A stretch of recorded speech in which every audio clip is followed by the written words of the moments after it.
Sabe aquela mudança que vai no fundo da alma, que não mexe só no que a gente faz, mas em quem a gente é? Pois é exatamente sobre essa jornada que vamos conversar hoje. Uma caminhada da escravidão para a liberdade, explorando as dádivas que tornam essa transformação incrível possível.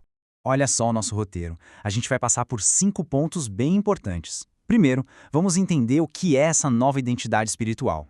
Depois, a gente vê essa transição da escravidão para a filiação, de rebelde para herdeiro e das trevas para a luz. E para fechar, vamos ver como o Espírito é quem guia tudo isso.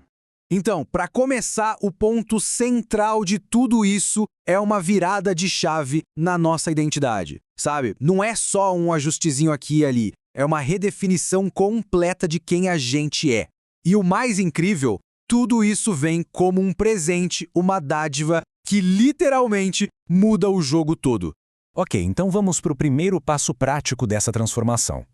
E ele já começa com um contraste muito forte. A diferença gritante entre viver com medo e viver se sentindo parte de uma família.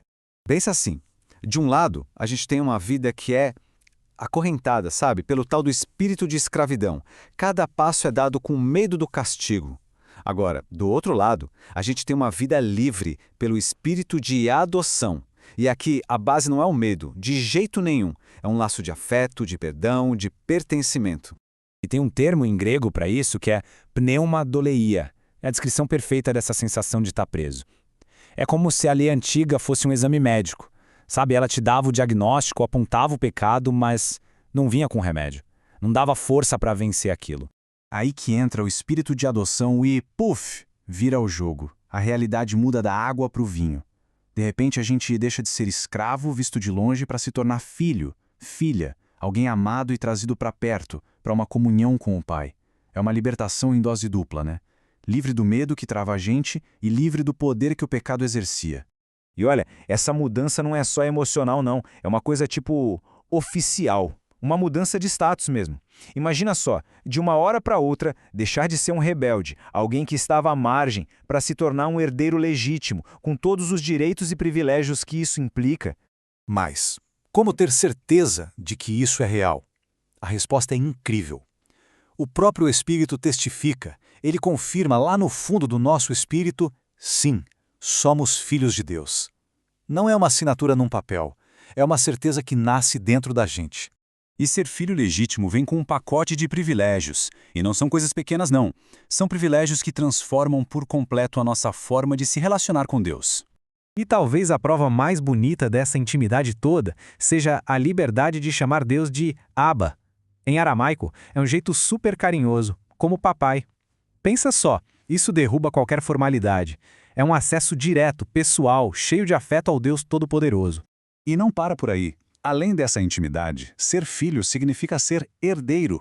Já parou para pensar nisso? Ter direito a toda a riqueza espiritual do Pai. Não é um pedacinho, não.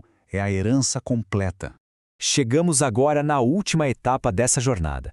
E a imagem aqui é muito forte. A saída das trevas para a luz. E é importante entender que trevas aqui não é só falta de luz. É um símbolo para um estado de pecado, de separação de Deus. E a luz, do outro lado, também é muito mais que clareza. É uma vida nova, de comunhão, de entendimento espiritual, de conexão direta. E qual é o sinal de que essa nova vida na luz é real? A presença do Espírito Santo nos nossos corações. O envio dele é como um selo de autenticidade, a garantia de que a adoção é para valer. E esse Espírito do Filho, ele nos capacita a ter o mesmo tipo de comunhão que o próprio Jesus tinha com o Pai. Imagina isso! Aquela vida de ignorância espiritual fica para trás.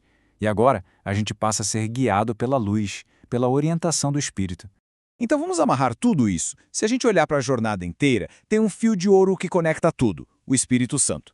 Ele é o guia, quem impulsiona e quem confirma cada etapa dessa transformação.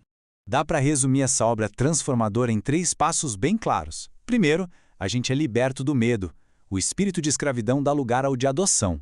Segundo, somos acolhidos na família. O rebelde se torna filho e herdeiro. E terceiro, somos guiados pela luz. Quem estava nas trevas é trazido para a comunhão. Simples assim e poderoso. E tudo isso nos leva a uma reflexão final, né? Se essa nova identidade é uma dádiva, um presente, e não algo que a gente conquistou por mérito, como é que isso não muda todo o resto? Como isso impacta a forma que a gente vive o dia a dia a partir de agora? Pensar nisso, de verdade, pode mudar tudo.